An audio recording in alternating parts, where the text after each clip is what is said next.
అందరికీ నమస్కారం అండి. ఈరోజు చెప్పే కథ పేరు అప్పగింతల సమయంలో. ఈ కథను రచించిన వారు పరిమళ కళ్యాణ్ గారు. ఇంకా కథలోకి వెళ్తే, పుట్టింటి సీతమ్మ అత్తింటికెళుతుంటే బుద్ధులేమని చెప్పి భూదేవి తల్లి మామ దశరథులకు మన్ననలు చెయ్యి, అత్త కౌశల్య పనులు అందముగా చెయ్యి అంటూ అప్పగింతల సమయంలో పాటలు పాడేవారు. కానీ ఇప్పుడు అత్తారింటికి పంపే ముందు అమ్మాయిలకు బుద్ధులు చెప్పే తల్లులే లేరు. అందుకే అత్తారింట్లో చిన్న చిన్న వాటికి గొడవలు. లత బెంగళూరులో ఉద్యోగం చేస్తూ ఉండగా మంచి ఉద్యోగం వచ్చింది అని లతకి ఇష్టం లేకపోయినా రఘుతో పెళ్లి ఖాయం చేశారు లత తల్లి మేనమామలు. లత తండ్రి చిన్నప్పుడే చనిపోవడంతో లతని తన తల్లితో పాటు కూడా తన మేనమామ వాళ్ళే పెంచి పెద్ద చేశారు. వాళ్ళ మాట విని లతకి పెళ్లి సంబంధం కుదిరిచ్చింది లత తల్లి పద్మిని. రఘుది మంచి ప్రభుత్వ ఉద్యోగం అని, మంచి జీతం అని, మంచి కుటుంబం అని లత చేసే ఉద్యోగం మానిపించి మరీ పెళ్లి చేశారు. అప్పగింతల సమయంలో పద్మిని లతకి చెప్పాల్సిన జాగ్రత్తలు అన్నీ చెప్పింది.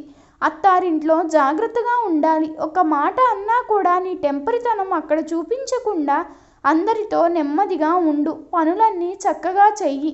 లేకపోతే మీ అమ్మా నాన్న ఏమి నేర్పించారు అని నీకు అని మమ్మల్ని తిడతారు అంటూ అన్ని బుద్ధులు నూరిపోసింది. అమ్మ మాటలు లెక్క చేయకుండా, అమ్మాయిలకి ఈ జాగ్రత్తలన్నీ ఎందుకు చెప్తారు? అది కూడా నా ఇల్లే కదా, అక్కడ నా ఇష్టం వచ్చినట్టు ఎందుకు ఉండకూడదు? అబ్బాయికి ఇవన్నీ ఎందుకు చెప్పరు? అసలే అమ్మాయిలే అత్తారింటికి వెళ్ళాలా ఏంటి అంటూ ఎదురు ప్రశ్నలు వేసింది. తల్లి ఏదో సమాధానం చెప్పేలోగానే, సమయం లేదు అమ్మా, తొందరగా రండి అని పంతులు గారు చెప్పడంతో లతని అత్తారింటికి పంపించేశారు. ఇష్టం లేకుండా వచ్చిన లతకి మొదట్లో అంతా బాగానే ఉంది అనిపించింది. కొత్త పెళ్లి కూతురు కదా అని అందరూ తనని ఏమీ అనేవారు కాదు. రఘు వాళ్ళది ఉమ్మడి కుటుంబం కావడంతో అందరూ కలిసిమెలిసి పనులు చేసుకుంటూ ఉండేవారు. అది పల్లెటూరు కావడంతో అక్కడ సౌకర్యాలు ఏవి పెద్దగా ఉండేవి కాదు.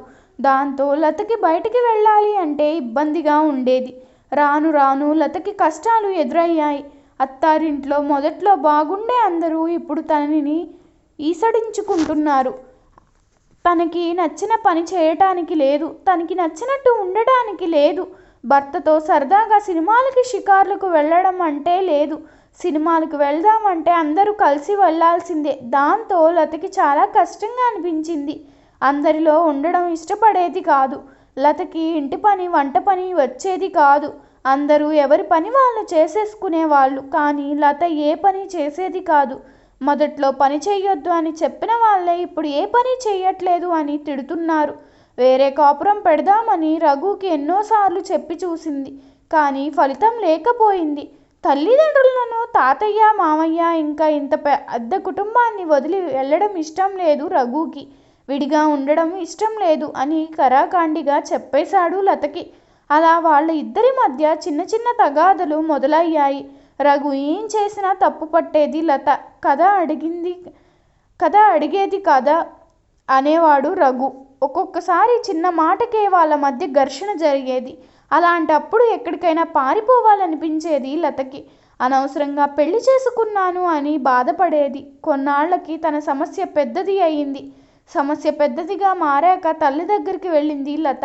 చెప్పా పెట్టకుండా సూట్ కేసుతో. ఒంటరిగా వచ్చిన కూతుర్ని చూసి ఏదో జరిగింది అనిపించింది పద్మినికి. అడగాలి అనుకున్నా కూడా లత మొహం చూసి అడగలేకపోయింది. నెమ్మదిగా తెలుసుకోవచ్చు అనుకుంది. 2 రోజులు నెమ్మదిగా ఉంటూ లతకి కావలసినవి అన్నీ చేసి పెట్టింది పద్మిని. ఒక్కరోజు లత వాకిట్లో కూర్చుని ఆలోచిస్తూ ఉండగా అమ్మ వచ్చింది. ఏంట్రా తల్లి ఆలోచిస్తున్నావు అని అడిగింది. అమ్మ నీకు కూడా ఇలాగే అనిపించిందా అమ్మ అని అడిగింది. మౌనంగా ఉంది పద్మిని. తల్లిని చూసి తన ఒడిలో ఒదిగిపోయింది లత. మనసులో ఉన్న బాధనంతా ఒక్కసారి తీర్చేసుకుంది. కాసేపు ఏడవనిచ్చి తరువాత లతని ఓదార్చి అప్పుడు అడిగింది ఏం జరిగిందని. లత జరిగింది అంతా చెప్పింది. అమ్మ, అప్పగింతల రోజు నీ మాటలు పెడచెవిన పెట్టినందుకు నాకు తగిన శాస్త్రి జరిగింది.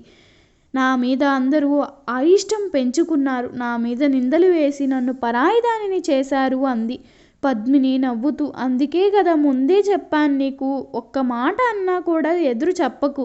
నేను నిన్ను ఏమైనా అంటే ఊరుకున్నట్టే ఉండు అని. ఇక నుంచి వాళ్ళే నీ ప్రపంచం. నీకే కాదు, ఏ అమ్మాయికైనా ఇదే పరిస్థితి. పెళ్ళైన తరువాత అత్తారిల్లే తన ఇల్లు. కానీ తనకి నచ్చినట్టు మాత్రమే కాకుండా అందరికీ కూడా నచ్చినట్టు ఉండాల్సి వస్తుంది. పెళ్ళి అయ్యాక అమ్మాయికి ఎన్నో బాధ్యతలు వచ్చి పడతాయి. కోడలిగా, భార్యగా, తరువాత అమ్మగా ఎన్నో పనులు బాధ్యతగా నిర్వర్తించాలి. ఇంట్లో వాళ్ళని జాగ్రత్తగా చూసుకునే బాధ్యత కూడా అమ్మాయిదే. నా పెళ్ళి అయిన కొత్తలో నేను కూడా అలాగే ఎంతో భయపడేదాన్ని. అత్తామామలతో మాట్లాడాలి అంటేనే భయం వేసేది అప్పట్లో. కానీ మీ నాన్న నన్ను ఎంతో బాగా చూసుకునేవారు. మొదట్లో మా అత్తగారు ఏదోకటి అంటూ ఉండేది. ఆవిడ మాటలని పట్టించుకుని బాధపడేదాన్ని. మీ నాన్నగారు అప్పుడు చెప్పారు, ఆవిడ మాటలు ఏవీ పట్టించుకోవద్దని. ఆవిడ అలా అంటున్నా వదిలేయి, ఏమైనా ఎక్కువగా అంటే చెప్పు, నేను చూసుకుంటా అని. అప్పటి నుంచి మీ నానమ్మ ఏమి అన్నా సరే నేను ఏమీ చెప్పలేదు. కొన్నాళ్ళకి ఆవిడ కూడా నన్ను అనడం మానేసింది. ఆ తరువాత మీ నాన్నగారు చనిపోయే వరకు మనకి అంతా సవ్యంగా సాగిపోయింది. ఆ తరువాత మీ నాయనమ్మ కూడా చనిపోవడంతో మనకి ఏ దిక్కు లేక తిరిగి మా పుట్టింటికి రావాల్సి వచ్చింది. ఇదిగో ఇక్కడ పరిస్థితి నీకు తెలిసిందే కదా.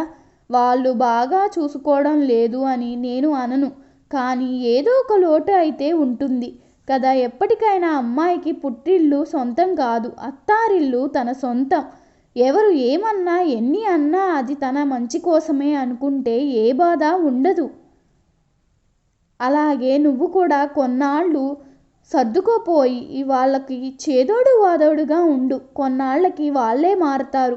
మళ్ళీ నిన్ను అపురూపంగా చూసుకుంటారు. ఆ హామీ నాది. అప్పుడు కూడా మీకు ఏమైనా ఇబ్బంది కలిగితే నాకు చెప్పు, అప్పుడు వస్తాను నేను.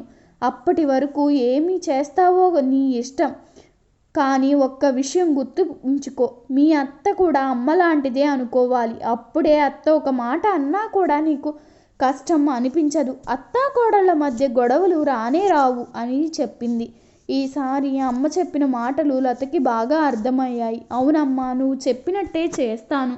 ఇక నుంచి ఆయన చెప్పిన మాట వింటాను, బుద్ధిగా ఉంటాను అని అమ్మని హత్తుకుంటుంది.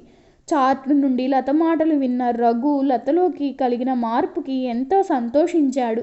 లతని హత్తుకుని ఊరుకు పెట్టి తనతో పాటు ఇంటికి తీసుకుని వెళతాడు. అప్పటి నుంచి లత తన అత్తారింట్లో సంతోషంగా ఉండసాగింది. ఈ కథ మీకు నచ్చినట్లయితే నా ఛానల్ను సబ్స్క్రైబ్ చేసుకోండి. అలాగే మీ అభిప్రాయాన్ని కామెంట్ రూపంలో తెలపండి. ధన్యవాదములు.